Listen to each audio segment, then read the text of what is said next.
ഒരു പനിക്ക് മരുന്ന് വാങ്ങി കഴിച്ചതിന്റെ അനന്തര ഫലമാണ് കിഡ്നിയും ലിവറും കംപ്ലൈന്റ് ആയി പോയത്.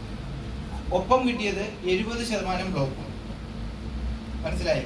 അപ്പൊ ആ ഒരു അവസ്ഥയിൽ നിന്നും നമ്മുടെ ഈ ഒരു അമേസിംഗ് പ്രോഡക്റ്റ് ആയിട്ടുള്ള, ഇപ്പൊ സാറ് വളരെ ഹൈലൈറ്റ് ചെയ്തിട്ട് പറഞ്ഞ കുർക്കുമിൻ എന്ന് പറഞ്ഞ പ്രോഡക്റ്റ് കഴിച്ചപ്പോൾ എനിക്ക് ഡയാലിസിസ് ഒഴിവാക്കപ്പെടുകയും ജീവിതത്തിലേക്ക് പൂർവാധിക ശക്തിയോടെ തിരിച്ചു വരാൻ സാധിക്കുകയും ചെയ്തു.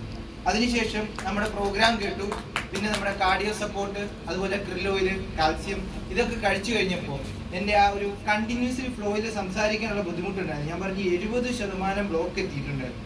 അപ്പൊ ആ ഒരു അവസ്ഥയ്ക്ക് മാറ്റം വന്നതുകൊണ്ട് സ്വന്തം അനുഭവത്തിനെ ആവേശമാക്കി മാറ്റിക്കൊണ്ട് ഇന്ന് ഒരുപാട് സ്ഥലങ്ങളിൽ ഒരുപാട് വ്യക്തികളുടെ ജീവിതത്തിൽ മാറ്റങ്ങൾ ഉണ്ടാക്കാൻ സാധിച്ചിട്ടുണ്ട്.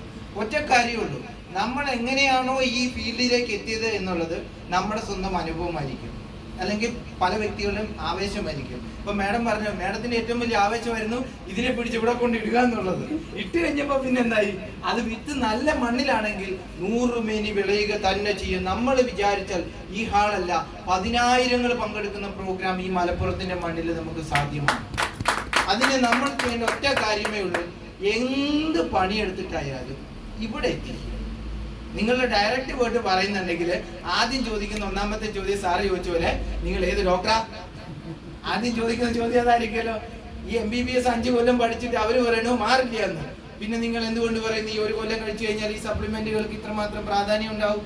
ഈ കാര്യങ്ങളൊക്കെ നമ്മൾ എന്ത് ചെയ്യണം, ഇവിടെ കൊണ്ടുവന്നിരുത്തി. ഇപ്പൊ ഡോക്ടറിന്റെ ആ ഒരു നിർദ്ദേശങ്ങൾ നമുക്ക് തന്നെ ഒരുപാട് വിലമതിക്കാനാവാത്ത അറിവുകളുള്ള വ്യക്തിയാണ്. അപ്പൊ അതൊക്കെ നമുക്ക് ഈ ഒരു ബിസിനസ്സിൽ ഭയങ്കര വലിയ അസറ്റുകളാണ്. ഇപ്പൊ എന്നെ സംബന്ധിച്ച് ഇവിടെ വന്ന സമയത്ത് ഞാൻ കരുതി ചെറിയ കുറച്ച് മെമ്പേഴ്സ് ഒക്കെ ഉള്ളൂ, ചെറുതായിട്ടൊക്കെ സ്റ്റാർട്ടപ്പേ ഉള്ളൂ, കുഴപ്പമില്ല, കിട്ടുന്നത് എന്തായാലും എന്തെങ്കിലുമൊക്കെ നമുക്ക് കിട്ടുമല്ലോ. ആ ഒരു ഒറ്റ ഒരു ആഗ്രഹത്തിന് പുറത്താണ് ഇന്നത്തെ പ്രോഗ്രാം ഞാൻ അറ്റൻഡ് ചെയ്ത്. എന്തായാലും ഡോക്ടർ സാറിന് പ്രത്യേകം നന്ദി അറിയിക്കുന്നു. അതുപോലെ സന്തോഷ് സാറ് ഇങ്ങനെ ഒരു അവസരം നമുക്ക് ഇവിടെ ഒരുക്കി തന്നത് നമ്മുടെ സന്തോഷ് സാറാണ്, അദ്ദേഹത്തിന് നന്ദി അറിയിക്കുന്നു. ഇവിടെ വന്നിരിക്കുന്ന വ്യക്തികളോട് ഒറ്റ കാര്യമുള്ളൂ, നമ്മളാരും മഹാന്മാരല്ല. നമ്മൾ വിചാരിച്ചാൽ മഹത്തരമായ ഒരുപാട് കാര്യങ്ങൾ ചെയ്യാൻ സാധിക്കും. അത് നിങ്ങളുടെ ജീവിതത്തിൽ വലിയ മാറ്റങ്ങൾ ഉണ്ടാക്കട്ടെ എന്ന് പ്രാർത്ഥിച്ചുകൊണ്ട് എനിക്ക് ഈ അവസരം തന്ന വിപിൻ സാറിന് നന്ദി അറിയിച്ചുകൊണ്ട് നിർത്തുന്നു. Thank you.